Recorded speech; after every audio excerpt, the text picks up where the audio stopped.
सर्वांना माहीत आहे की नद्यांमध्ये अचानक विसर्ग सोडला जात आहे।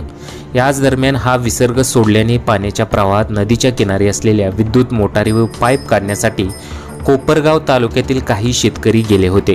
शेतकरी संतोष भीमाशंकर तांगतोडे व अमोल तांगतोडे व प्रदीप तांगतोडे, नारायण तांगतोडे अशी त्यांची नावे आहेत।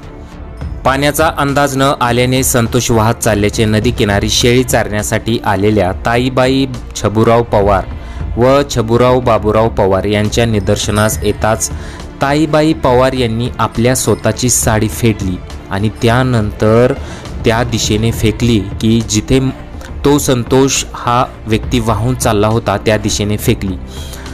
त्यातील अमोल व प्रदीप या दोघांना आधार देऊन वाचवले। प्रशासनाच्या सहकार्याने पोहणाऱ्या तरुणांनी शोधकार्य सुरू केले। अमोल व प्रदीप हेही पाण्यामध्ये गुदमरले होते, परंतु छाती दाबून उलटे करून पोटातून पाणी काढण्यात आले व त्यांच्यावर हॉस्पिटलमध्ये त्यांच्यावर उपचार सुरू आहेत। दरम्यान या घटनेत शेतकरी संतोष भीमाशंकर तांगतोडे पाण्याचा अंदाज न आल्याने वाहून गेला होता। सायंकाळपर्यंत त्याचा शोध लागू न शकल्याने तो अद्याप बेपत्ताच आहे।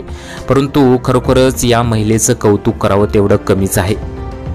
अमोल व प्रदीप हे त्या महिलेमुळेच वाचलेले आहेत, कारण की तिने जर साडी फेकली नसती तर कदाचित ते सुद्धा वाहून गेले असते। तुम्हाला काय वाटतं? तुमच्या प्रतिक्रिया आम्हाला कमेंट बॉक्समध्ये जरूर कळवा।